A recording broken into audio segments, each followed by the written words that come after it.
When you bring your child home for the first time, you want a baby monitor you can trust. When you choose Stork, you choose technology trusted to monitor 10 million babies in hospitals every year. Stork continuously tracks your baby's pulse rate, oxygen saturation, and temperature. Visit MassimoStork.com to learn more. Stork, a revolutionary baby monitor, is born. Stork is not a medical device. Read and understand all product labeling. Massimo data on file. Moms and dads, I bet you can relate to this email. Kirk, my son is just like the kids you described in your podcast. He comes home feeling defeated after school, feeling like he isn't smart. But I got him Crunch Labs and he loves it. Building the new toy and watching Mark Rober makes him feel smart. And then he explains, talking a million miles a minute, like our kids do, all the cool science facts he's learned. It's like I get my real kid back when he's building his Crunch Labs toy. And that is exactly why I was so psyched when my niece first told me how her son loves Crunch Lab. Confession, this is the one sponsor I wanted more than any other because it's such a perfect fit for our kids. So go to crunchlabs.com/calm and you'll see why. Crunch Labs is a STEM monthly subscription build box for kids. Your kids get a really fun toy in the mail every month. And what kid doesn't love that? And then they put it together by watching a step-by-step video from former NASA engineer Mark Rober, where he teaches all the cool physics that make the toy work. Mark's passion is helping kids think like engineers. And this helps your kids develop resilience and problem-solving skills while having a ton of fun. Get your kids something they will actually love, use, and look forward to getting all throughout the coming year. Build your child's confidence now. Visit crunchlabs.com/calm and get your kids Crunch Labs today. Do you have kids who sometimes do things in weird or odd ways? Well, of course you do. That's why you're listening to the Calm Parenting Podcast. We had 1,500 of these kids in our home over the course of a decade, and we learned to observe them because these kids told us everything they needed by what they did. Quick story. So we had a lot of kids come to our home who would take the cushions off the sofa and then lie down on the hard part of the sofa. And at first your thought is like, that's weird. Why would you do that? But then you start to observe and learn. And what we discovered was they liked the physical pressure. It felt good. It's like the kids who lie upside down off the sofa. Instead of fighting it, use it to your advantage. The reason they're doing that is because blood flow rushes to their brain, which actually makes it easier for them to concentrate and learn. Plus, it's kind of interesting.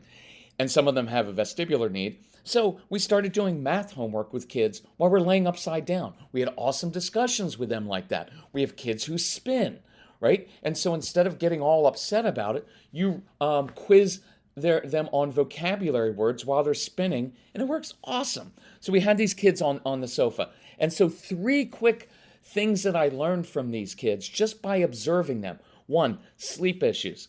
Put your kids in a sleeping bag. It often feels very comforting to be all kind of nice and cozy like that, wrapped up. That's why many of your kids like to be wrapped like a taco or a burrito. Sometimes sleeping with heavy blankets on them or a golden retriever. You put them in a sleeping bag. Some of your kids, you shove them in a closet somewhere. Don't tell anybody you're doing that. They will sleep so well. Experiment with it. Second thing we learned, these kids often like confined spaces. So instead of doing their homework sitting at the table so you can stand behind them and say, you know what, if you would just focus, you'd be done in 45 minutes instead of it taking 3 hours, which isn't really motivating. What if you put a blanket over the table? Now you've got a fort. Forts are cool. So they do their schoolwork, their homework underneath the table. Now it's dark under there, so you've got to give them light, so you give them a flashlight. Flashlights are cool. Matches, even better. Just kidding. But that will stimulate their brain. And then they just eat the mac and cheese and chicken nuggets that fell off the plate from the night before. Third thing we got from it, calming kids down. So we had a code word in our home when kids got upset and frustrated, which was every day, all the time. So I don't like talking a lot when kids are upset. It makes them more upset. So I had a code word with a specific job attached to it. When kids were melting down and really upset, I'd say, hey, sofa. And their job was to run into my living room, throw the cushions off the sofa, then lie down on the hard part of the sofa. I would come in, put the cushions on top of them, and then sit down on top of the cushions. It was instantly calming. 3 reasons. 1, it was weird. Number 2, sensory pressure. It felt good for them to get that sensory pressure. And thirdly, I wasn't looking them in the eyes in the midst of their shame over having gotten upset. And so we were able to problem solve while we did that. That's an example of doing what works even if it's weird. Now, we have our own strong-willed son, and his name's Casey. And I'm going to give you a lot of ideas, but 3 quick things I wanted you to know. If you need help ever, reach out to Casey. It's CASEY at celebratecalm.com. And there are 3 things you can ask him for help with. One is we're traveling in late January, early February to Seattle, Washington. It's a long way from home. We're going to be on the West Coast. And so it's perfect time if you have a school, church, synagogue, organization, anybody that wants to host a workshop. Reach out to us. If you're out in Oregon, Northern California, Washington State, Montana, Idaho, Western Canada, it doesn't matter. Just reach out to us because we'd love to come and it's the perfect time. Number 2, it's the holidays. Everybody's happy. That means we have a huge sale. Take advantage of it at celebratecalm.com. If you need help, ask Casey. And then thirdly, the cool thing Casey put together, we've got this new app that makes it really easy. Even I can use it, and I'm not tech savvy. Download all of our programs right to any device, and it's easy to listen to at any time. And the great thing is you can download the programs right to your hubby's phones or your parents' iPads so they can listen on their way to work anywhere they want, while they're working out, while they're walking at home, anywhere, and then they can understand your kids and you guys can all get on the same page. So let's go through a few other weird ideas that really work.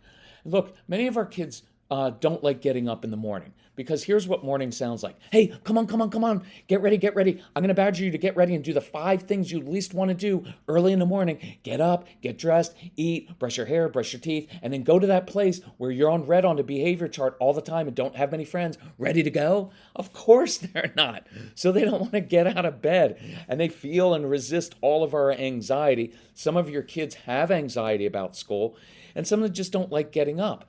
So I love having obstacle courses for younger kids, even older kids. I want them to have things that they crawl under, climb over, that they have to pull on, that they have to climb, push, all those things. It doesn't have to cost any money in the backyard, in the basement.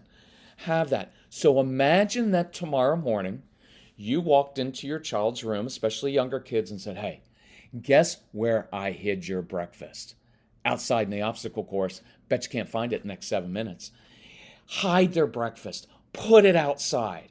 And everybody laughs at that when we're at live events. And I'm like, but would your kids like that? And they'd be like, mm-hmm. Then why won't you do it? Who cares if it's weird? I don't care if you say, hey, guess where I hid your clothes? Outside. Bet you can't find it. Our kids like challenges. They like treasure hunts. They like searching for things. They like problem solving. And here's a really practical part of this. You're starting the morning with something fun, with something that they'd want to do. It mixes it up. They get physical exercise. They get sensory exercise, which is really important for your kids, especially your more volatile kids. They need the physical pressure. Look, I don't care if they have a disorder, if it's labeled a disorder. It's not a disorder. It's just the fact that their body craves physical pressure. Why do we have to call it anything other than their body craves it? And so if we give it to them, they tend to feel more settled in their bodies and their brains. So watch. So I wait, hey, bet you can't find it outside. Now they have a reason to get up that's fun. And here's a very practical aspect, which we all laugh at when we're in public at the live events, but it's also very true. You have a child who may be perfectly happy and content eating his breakfast outside with the chipmunks and the birds, while you and maybe your less challenging children are inside just eating it the normal way. Everybody's happy. Your strong-willed child gets to eat alone. And he likes that alone time. It's different. It's odd, right? Who cares? While you and your other kids are inside, and they don't have to worry about you badgering that child about he's not eating his breakfast and he's causing all kinds of issues. It works. So why not do it? Now, sometimes I joke and say, hey, imagine saying, hey, guess where you're going to eat your oatmeal this morning? Out of the dog's dish. I'm not even going to clean it out. Some of your kids would love that because it's disgusting. And then they go to school with street cred. Guess where I ate my oatmeal? Out of the dog's dish, and my mom didn't even clean it out. Right? It just makes it you don't have to do that one. But I guarantee you, if one night you just took some mac and cheese and just flung it out onto the grass, your kids would go out there and eat like dogs on all fours. And they'd be happy as a clam, and they'd eat their food. Do what works, even if it's odd. Older kids, 2 things. Try this. Let older kids do their homework in the van or the SUV after you pick them up from school or bring them back from an extracurricular. That van or SUV or car, pickup truck, I have kids who do in the back of a pickup truck. It doesn't matter. It's different. It's their own place. It's like their own little mini office, and they can listen to the radio or do whatever while they're doing their homework. Try it. This is a weird one, but I found that it works really well. You may have some older neighbors, a retired couple or retired teacher in your neighborhood. Don't be afraid to ask that person or that couple if they would mind, say, hey, I've got this child and he struggles a little bit in school. Would you mind tutoring him a little bit?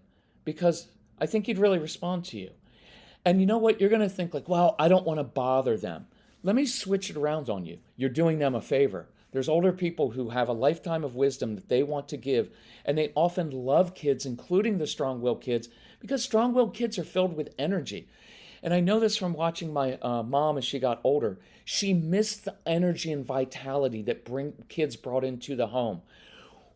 My mom raised 4 boys. We were loud, and my mom missed all the loudness, the activity. And so if you had a kid, my mom would have loved having your child, your strong-willed one who's horrible for you, who's really good for other people, at her house. And she would have been, watch, that older couple or that other couple, just other parents, doesn't matter if they're old, but I like using older people because they have a lot to give. They'll be really patient with your child, and they'll love on your child. And your child will get built up and feel confident with them. And again, it gives them space away from you and your annoying voice and your nagging parenting stuff. And they get to be with someone who's got a lifetime of experience that they can share with your child. So you get 2 hours away from your challenging child. Everybody wins. Why not do that, right? Dinner time. For some of you, dinner time's miserable because dad just sits at the table. You know what? You're going to sit still at the dinner table. You're going to sit still and eat all your food. We're going to enjoy dinner together as a family, right? Well, apparently you're not going to enjoy it. What's wrong occasionally with just feeding the kids early, right? Dad, why don't you just give them their mac and cheese and chicken nuggets early? When your wife gets home from work, well then guess what? You two just have dinner alone. And now you don't have to worry about correcting the kids and making sure they eat everything. Just feed them early. What's wrong with that? So I encourage you this week. We've got dozens and dozens of these ideas. It's just based on science and research and observing your kids and what we notice with 1,500 kids and 1 million kids with families we work with. Do it, even if it's weird. Do what works, even if other people don't get it. It doesn't matter what they get. It's your family. So if we can help you with this, when you email us, we often email back with some weird ideas like that. And we're like, try it. As you listen to the programs over the holidays, because I want you to be prepared. As we begin a new year, I want you to know what to do with these kids. And I'd love for your spouse to listen to this and your own parents. You can even share this. I don't care. Share it with the teachers. Download it to their phone so they understand your child. So if we can help in any way, reach out to Casey at celebratecalm.com. Thank you for listening. Thanks for sharing the podcast. Love you all. Talk to you soon. Bye-bye.